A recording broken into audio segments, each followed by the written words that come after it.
Stopped at the gas station.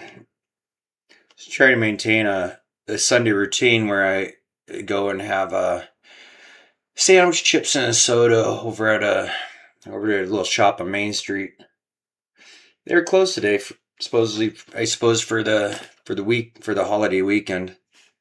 Uh, Funny enough, they were open yesterday. Well, anyway,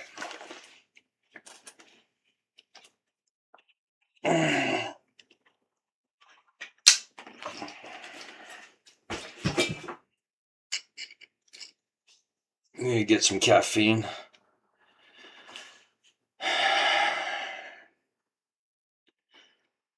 Had a flat tire on my bike.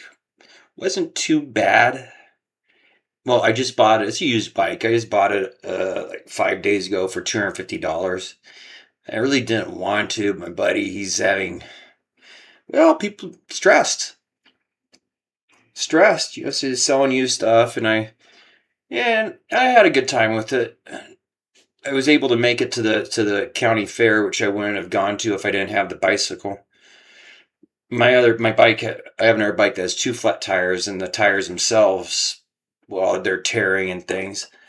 So I get this used bike for $250. So it used to be $1,000 high end bike. It's been in storage for who knows how long. And then yesterday, 2 days ago, the tire was like, "What's going on?" And I'm riding along, the back tire is like really low, and well, I pumped it up and saw if it retained air because it wasn't like completely flat. So I was okay. It's a small leak. So I rode it to the gas station this morning, and by the time I got back, it was like losing air. So only like a 2 minute, 3 minute ride, probably 2 minutes at that, maybe less. So I ride it back, and I'm like, I went outside because that was this morning. I was gonna go to the lunch place that was closed, and then so that was closed. So I walked and I got this. Oh, it's so hot out there. They had this really fancy, like it's supposed to be like milkshake machine. You get this cup. You get these cups and you take the lid off and put it under the thing. And oh, it's so fancy. And I'm just like thinking, how many of those do you have to sell in order to make a profit from this machine? Oh, the pressure to buy new stuff. Oh, the pressure. If I had a gas station, I don't think I would bother with it. Of course, the salesmen are, these are going to be so popular. People coming from everywhere get these milkshakes. Oh, you get this machine there. People are going to be like, oh, these are the best milkshakes. You're going to be driving. You're going to be selling like, maybe like 100 milkshakes a day. 100 milkshakes times $5. That's $500 a day. You sell $500 a day. You buy this machine for $7,000. It pays for itself in 2 weeks. How can you? And then the next year, that's just all straight profit. You get this machine, you'll be making $1,000 extra a day. You don't need like. That's why they have people and like me out of the office because you'll be like, slow down, slow down. I have questions. I have questions about how you're. No. Get him out! I'm jumping negative. Get this is a buy opportunity, and that dude's everywhere. That OxyContin dude. At OxyContin, those infomercial salesmen, some Mike Liddell's, you gotta get the my bill, your my bill today. Report your patriotism. Order now. Order 5 of them. Show those libtards by supporting an American company. That's what we're dealing with. That's what I'm dealing with anyway.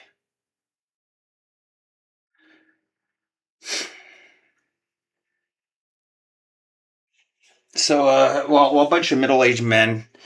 Oh well, maybe that'd be all these white guys, all these white managers, the salesmen, the friggin' bullies, these jock bullies. I'm good at managing. Yeah! Maybe good if they just blow their fucking brains out. I'm tired of it. Like Texas Paul. How many guns? I mean, you have two hands. Look, it's all these dudes like, man, I'm a badass. Look, I can have two. Like they're having two machine guns and stuff. You have 50 machine guns, arms behind you.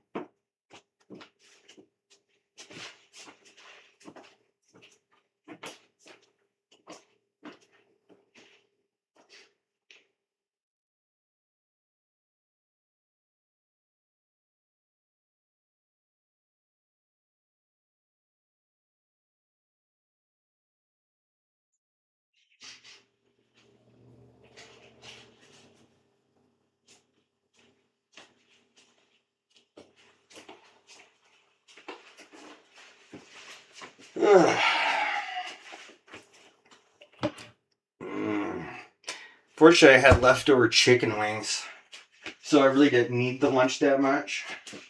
Just trying to figure out a place to put all this stuff is a hassle.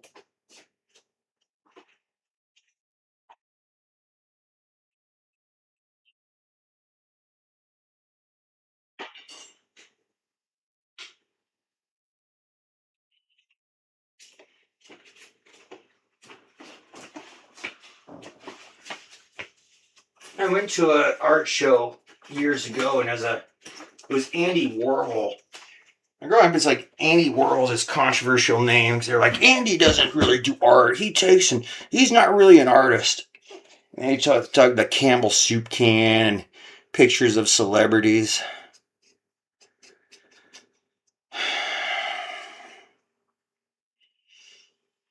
Well, there is one there, and it was a projector. One of his art pieces was he filmed. He made a movie, and he put a camera. He filmed the Empire State. It was black and white, and he filmed the Empire State Building for 8 hours. So he has a film that's just you sit there in a chair, set you sit there. And it's like, here's the Empire State Building. 8 hours of it. Now I was younger. I was younger back then, so the whole patience. Now I'm like really curious. I'm just sitting through like, you see a plane in it. Like what things would you watch? Because it's a static scene, but things do happen. Clouds go by, birds might fly by.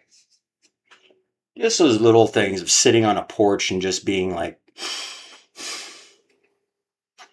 no, no. With the place I am, with my managers and stuff. Oh man, every minute spent, that's productivity.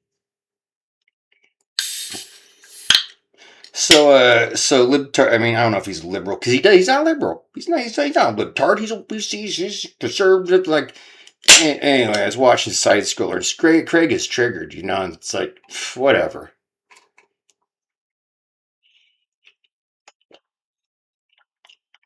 Did I shake this thing before I opened it? Yeah, probably enough in my backpack. This used to be like the health drink. Oh, especially the diet green tea ginseng. I had a Red Bull today,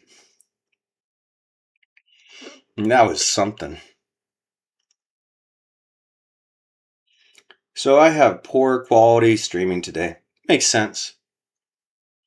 It makes sense. A lot of people don't like what I have to say. That's fine. You know why? Because well, they just don't want me existing. That's the issue. I'm a single bachelor white man with money. And my money is my money. Just like Dave Chappelle says. Just like he said. My money. My money. Yeah, they had the Irish guy. Oh, hey, love going to America. Oh, America's so awesome and wonderful. Yeah. Talking about the problems in Europe. The problem is it made a lot of promises. They have a lot of people on welfare. I'm not on welfare. Oh, yeah, I have to pay for their welfare. And it's no. You had the family, you go feed those kids. Does it sound heartless? It's like 4th of July used to be one of the quintessential American barbecues for families to come together and get. Nope. No invitations. I suppose it's because the women in my family are very upset at me. Well, for how many decades? How many decades have I been blowing up little brown children overseas? Well, I mean, that's what the libtards say, right? Oh, man, he's a baby killer. He's a baby killer. He's go overseas and kill brown people. That's what he does. Man, that dude. It's like that West Virginia incest faggot Jeremy. Remember, Rob? Remember that faggot Jeremy? Man, I'm cool, man. I'm cool. It's like these fucking things. These abbots. I've had a lot of them like staring at me and shit. It's like, what? What, they're not going to prosecute your freaking favorite sports baller. Yeah, apparently I'm not the only dweeb white guy that got beat up. Get away from that woman! Get away from that woman! Oh, apparently I'm not the only one of these fucking NFL roid freaks have irreparably freaking altered the course of your life crippled, taking away opportunities, happiness, everything. But at least I still have my money, you fucking monkey. Well, not all of it. I've lost a lot.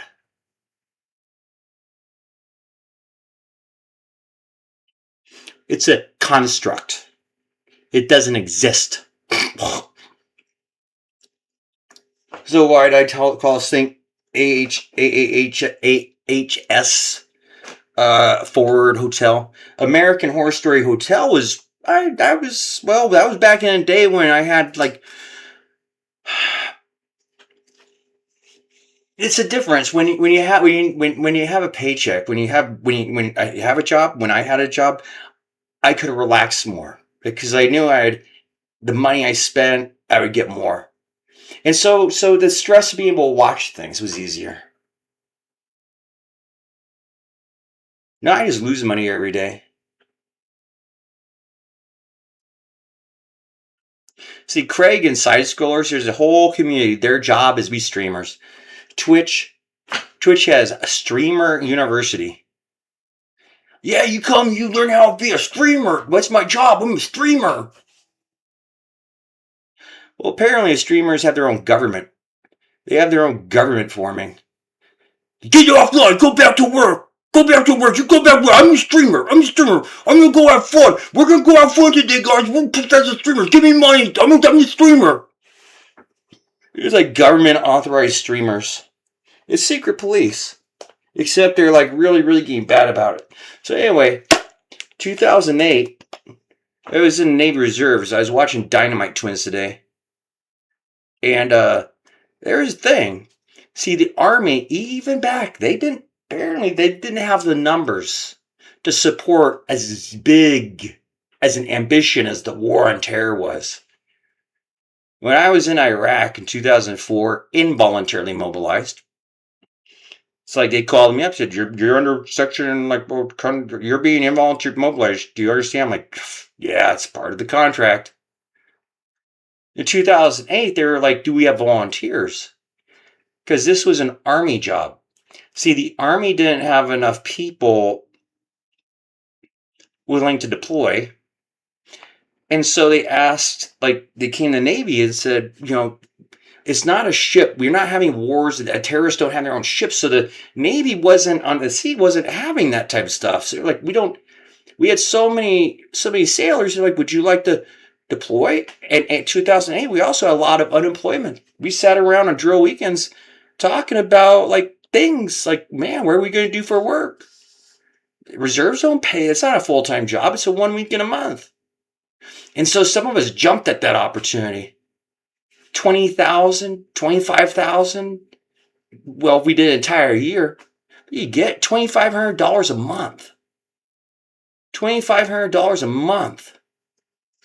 And so we went, and this is technically Army. And what I think happened is when we went over there to do Army jobs, those soldiers that weren't doing their job, they deployed into our homes. Guys, what I think is that I think the Army swapped identities with us. That's how long this has been going on.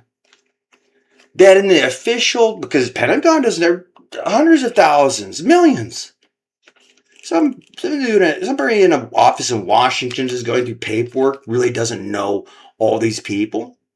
I think the Army swapped lives with us. So it is like a horror story. It is like a horror story. Just an entire thing by the Army to take control, a military coup by one branch of the service. That's my theory on it. I'll let you think about it if there is anybody watching this. I don't get any viewers. I mean, other than that national security, other than national security. You're not authorized. That's like Clemmer. Well, one time I posted on Facebook. This is my issue. Bueno, see, Bueno, back and forth. Well, you're finger pointing. What about him? No, you stop to point your finger at other people. You could one got in trouble. Okay, yeah. But what's the difference between posting pictures of the base you're working on every day, putting your location and base online, versus some of you types? I'm gonna be going home on vacation for 2 weeks. Does anybody want to get together? Because I only have one time a year. Well, twice a year, but they've been cutting that. They've been cutting that and denying it and stuff. So, like a year and a half, I wouldn't see my family. 2 years. So one time I put down on Facebook. This is before streaming. I put down on Facebook, "Hey, I'm gonna be on vacation. Would anybody like to?" Because that's how we communicate. That's just what it is. Like that. That's what Facebook was. And all of a sudden, security violation. And Master jumped in, security violation. He's like looking at Facebook for all the solid people like who are like, "Oh, that's a Facebook security." And we did have those briefings about be careful. Way before Facebook. My first deployment, they said they were talking about just regular mail. I went to a training seminar, a little training. What was it? Yeah, it was like Naval Mobile Construction Battalion 23. Their majority of them were Philadelphia East Coast people. But they didn't have some of the billets they need to pull from. So I was like one of only Californians, only non like they all knew each other. I was just this person they pulled.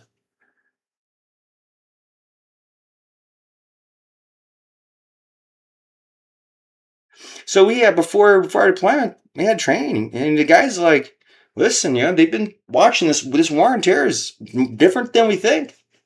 It's like different than you guys think. It segues a lot of the corporate espionage. But anyway, we were sitting there, and he's like, "Does anybody taking a laptop with them? Who has a laptop in here?" And I raised my hand, and I think like a handful of others, like two or three other people had laptops. The demographics were such. It was they were welders, they were construction workers. They weren't computer people. They weren't like the now everybody's a computer person. It was like almost. But back then, very rare. It's like one of 300 people. I was like one of the only ones that have in this room, and I'm one of the only ones that have a laptop. Well, anyway, some of the stuff he said was very interesting. He said that the mail, if we get mail out there, don't throw it away. When you get packages, burn the return labels and stuff, because they have people who go through garbage. They'll go through garbage looking for paperwork to find our identities. And then, because they had people, 9/11 happened by people living in the United States. They didn't fly planes overseas to smash into the buildings. They lived in the United States. He said there were more of them. And while we were deployed, they were going to try to stalk and mentally torture our families. They're going to punish our families. That was 2004. 2004, I sat through this briefing by a guy who said, "Listen, your family's back home. They're vulnerable. And there are people who don't like us, and they'll go and take it out on our families." So that's where we are right now. I'm not active duty. I'm not engaged in anything. I'm just a schizophrenic dude who lives alone, losing money, probably homeless, and I'm fixing by next summer. See, I slow down my spending. Well, it's funny because it's month to month on the thing here, and my brother said that because I've been living here as long as I have, I get 3 months, a 3 month eviction notice. If they sell the place, I gotta be given 3 months. But then again, legally, oh boy, that legal is something that's really driving a lot of guys. Well, who aren't they think that we have laws? No, we don't. No, we don't. Why we don't? Let's face it. Well, we do. I do. I'm not protected. That's why I can be like crippled, beaten. That's why these kids they stalk around with cell phones. They want money. They want money for their drugs. It's like Dr. Umar said. They're probably not fixable. Your children, Coach. You remember there was a sitcom on television called Coach, and it was like Craig T. Nelson, and he was like this Minnesota college coach, and then he became like Viking. Anyway, it's evolved around the professional football coach, Craig T. Nelson. And I'm sorry, Craig, a lot of your players, that was a long time ago. They're addicted to pain meds, raging, like, because they didn't really get, they don't have to be educated, get money. Get me hit, get monies. Yeah, we have a lot, we have overload.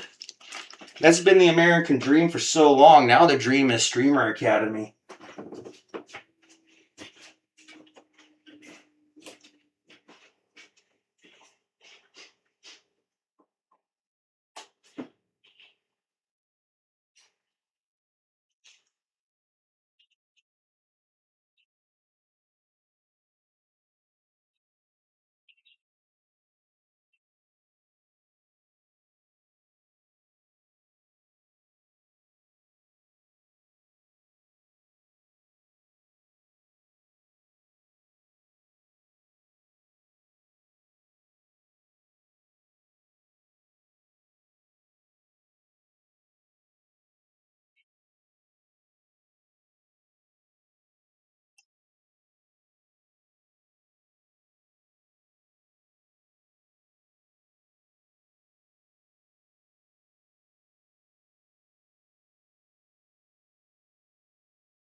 I was outside. I was thinking,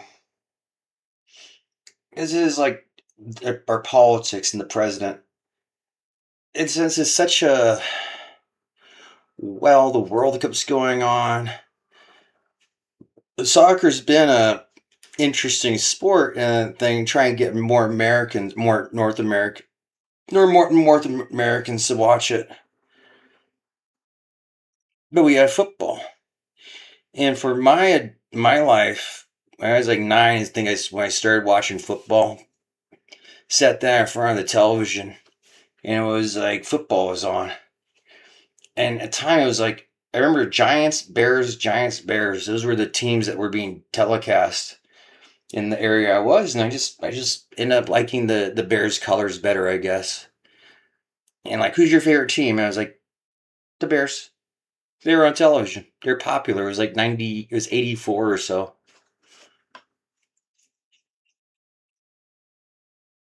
So I grew up like rooting for the Bears, watching the Bears, following all sorts of stuff related, getting like draft reports, just really involved as a fan. I tried out and I did summer camp with the in high school for one season. I quit after one preseason game. It was a demotivational thing and frustration of my dad. Oh, he was so upset I quit the team. So upset. At the same time, having a psychotic person, understandably, are stressed because people who come from financially successful houses, whatever. And then it's like the Kennedys. And one of the things about the Kennedys is Camelot. 1960s, and they were throwing the football. The Kennedys loved football. So they were like, oh, the storybook Kennedys throwing the football and the playing football. I don't know when football became more popular than baseball. I really liked baseball. I liked playing it. I was in T-ball. I may have done a little league. I can't really remember because we moved a lot. And so we moved to California. I didn't continue on in little league. I was really sad.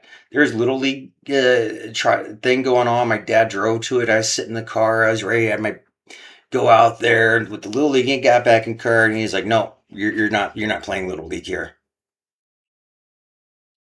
That's a story for another time. But so I didn't grow up playing sports. I didn't grow up doing athletic stuff. I got a video game. Kind of things were going on.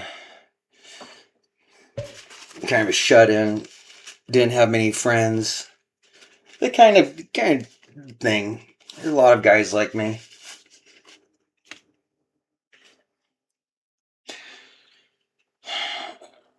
So yeah,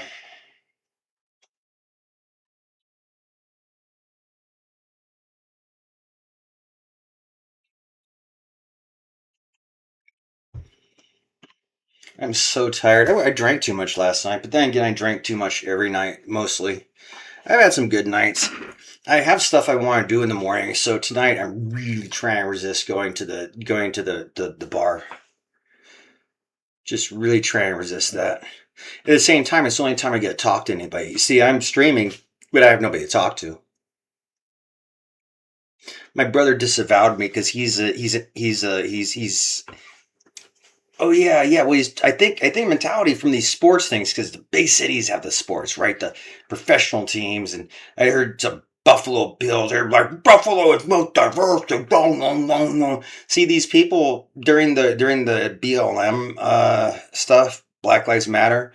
The national sports teams, especially football. I think football was one of the most like stand together against because they felt like the cops apparently were targeting black professional athletes who are millionaires. They don't do crime, but why would a millionaire? But these guys are successful, But still, this prejudice that they experience. So standing together with your teammates, diversities. That's what they're talking about.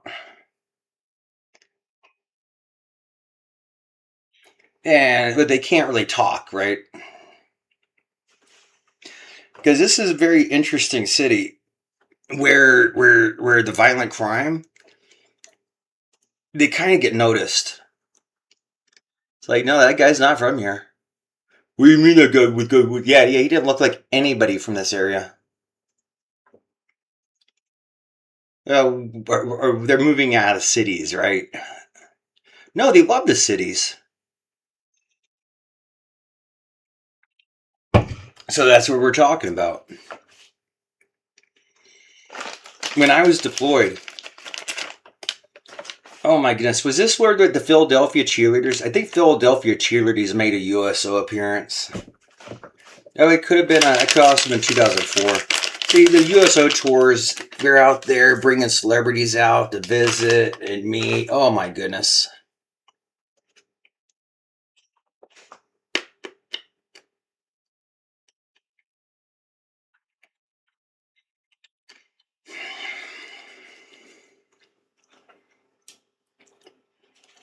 I got what, 2 hours till.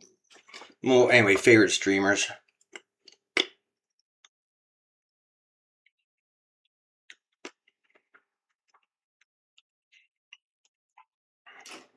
Remember how many people are over at the lake today? Oh, I don't have any air conditioning in this place. It's pretty sweltering. Might be over 100. I don't know. I stopped checking that. I don't use my apps on the phone that much. You're pressured to like get the app, get this app, get this app, dude.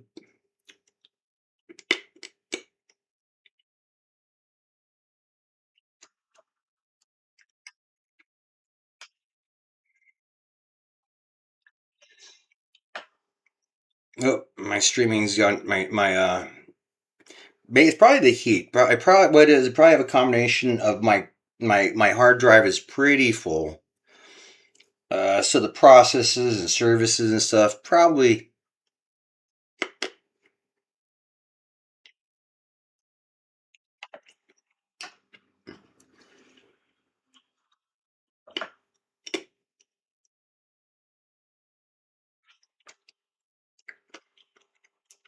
There's one in here though. Is it Blockbuster? I think it's Academy Award winners. People keep talking about 1984. This is 1983. Academy Award winners. Did they have a section? No, they don't have it. Do they have it glossary? You guys have to find it. You guys have to go through and find it.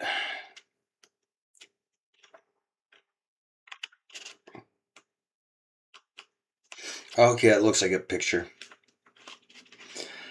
Ah, Best Picture, 1946. The Best Years of Our Lives.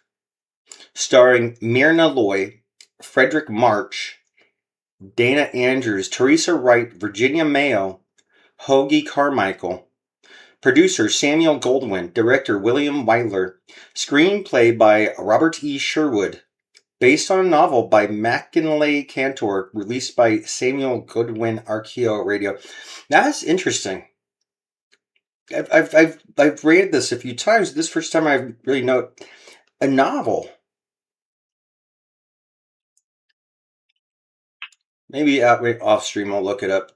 My transmission is so low right now. I don't want to open up any tabs I don't need to open up, and the internet search will just well, this 172-minute portrait. So that's like over 3 hours, right? This 172-minute portrait of American life immediately after World War opens with a casual meeting between three veterans returning to the same hometown. Oh, interesting. Oh, after the Second World War. Okay, so it is a period piece. When I said World War, and I was thinking a novel, and yet how similar is this movie with veteran experiences? Could do a little changing and just make it after the war on terror. I could get a couple of people I used to work with who maybe life isn't what we thought it would be like when we came back. You know, in our minds we're heroes, or we families love us, they celebrate us on TV, on sports games, and well, instead of having a salute to veterans, salute to our armed forces at halftime, instead to beat the shit out of your armed forces. Apparently, as long as they could like wave flags and I support the troops. I was watching Dynamite Twins today, and I was also watching Nerd Wars. You know, a couple streams going on. And one, Dynamite Twins are having a 4th of July. They're having tours of Navy ships. They have the new Navy ships. They're doing tours. They have old boats, so with the sails. And so there's people going on the ships and touring them. And they had the Navy there. Well, people in Navy uniforms. And on the other one, they were showing a clip from a TV show like, I don't know, JAG, NCIS. They have TV shows based around. And I was like, are those the same people? Are those the TV actors?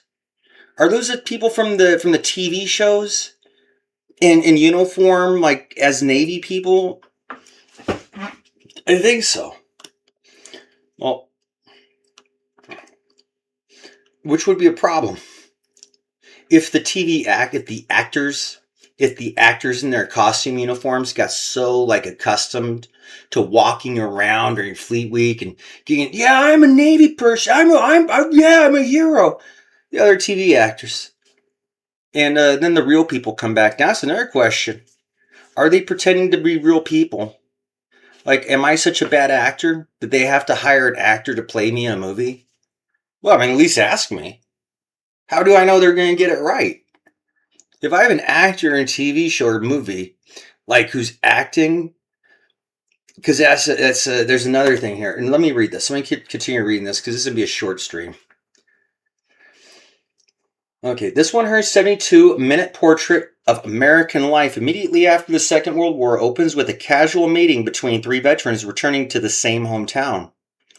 One is a middle-aged sergeant, the second an Air Force officer, and the third a sailor whose both hands have been amputated. Okay, that's me. That's not me. Although I was at a Hooters.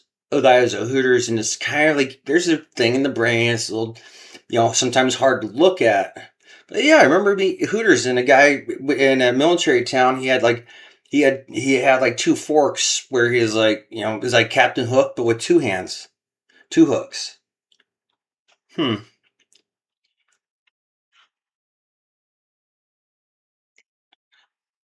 One is a middle-aged sergeant, the second an air officer, and the third a sailor whose both hands have been amputated. The film traces each veteran's life as he attempts to readjust to the life he left behind. I tried to go back home. See, I'm not in my hometown. I didn't have a life to go back to.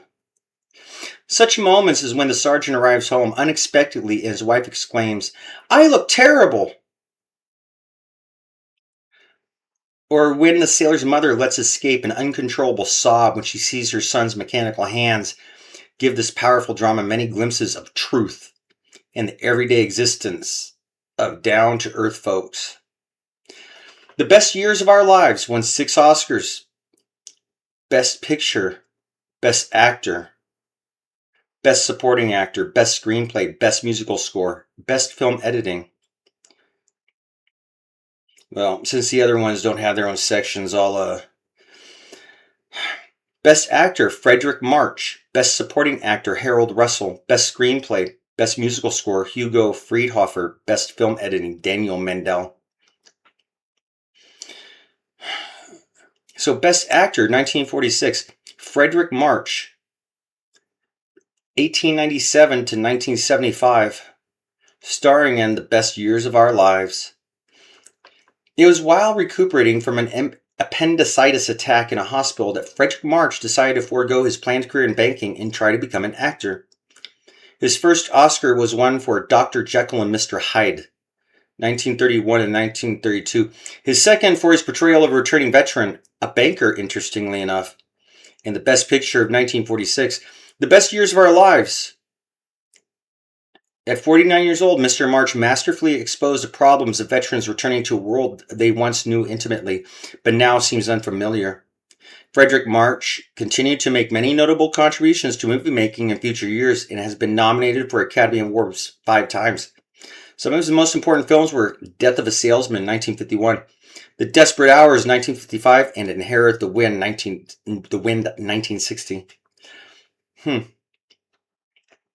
So this isn't the one I thought it...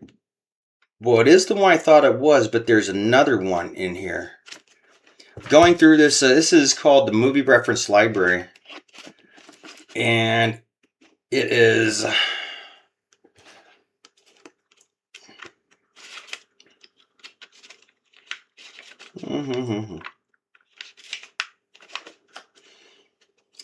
I think this was a review of the highlights of Academy Awards from the first one to the 1983s.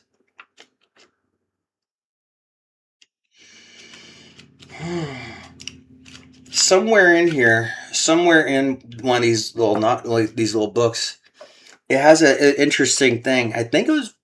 Well, I don't know who it is. I don't want to name the wrong director. Hollywood. There was a Hollywood code that was put in after around that time that only veterans would wear uniforms in Hollywood movies, war movies. That when they made a movie and it had like they had so many veterans that only veterans were allowed to play military people in the movies. And I kind of suspect that what we have here is so many like JAG, right? NCIS. What are the other ones? Well, there is a little controversy involving Iraq movies. The first one I remember seeing was called We like Three Kings, and it had George Clooney and a couple other people, and they were like this. Well, they go off base, and they're kind of criminals because they're gonna like smuggle gold. They're gonna use their deployment, and they're doing side business there, and go. They found out there's some Saddam's gold, and so they took a Humvee and like didn't have authorization. But at the end, they're heroes, and the village loves them. They tried to steal the gold, but then gave it to the village, and they're like, "Oh, right."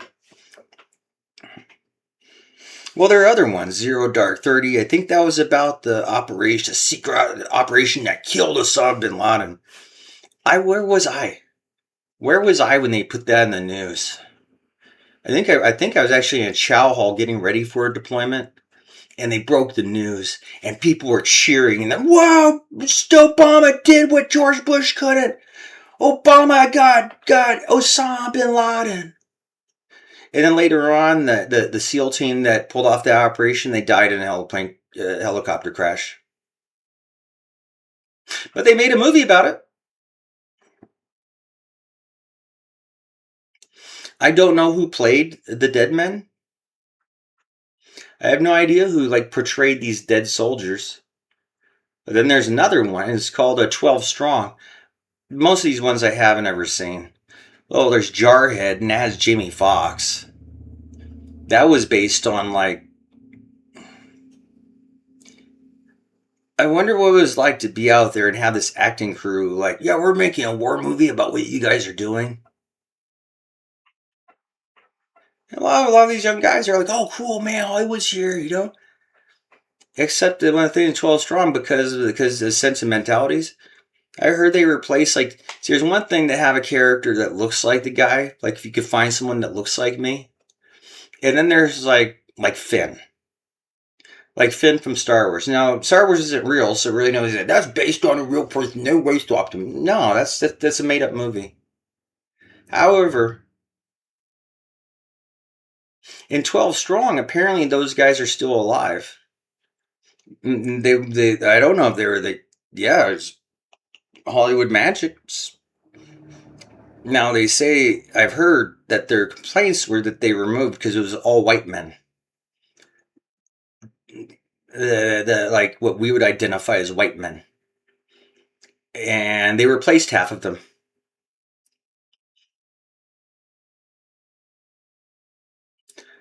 on the screen.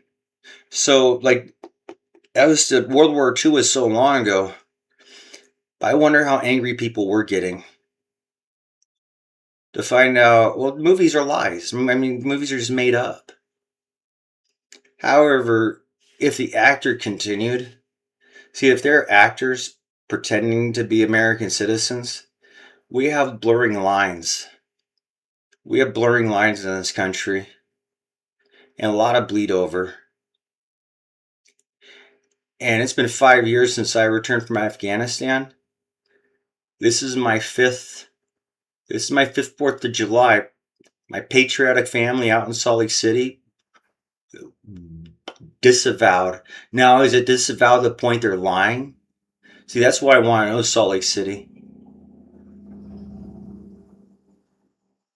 That's why I want to know, Church of Jesus Christ of Latter-day Saints.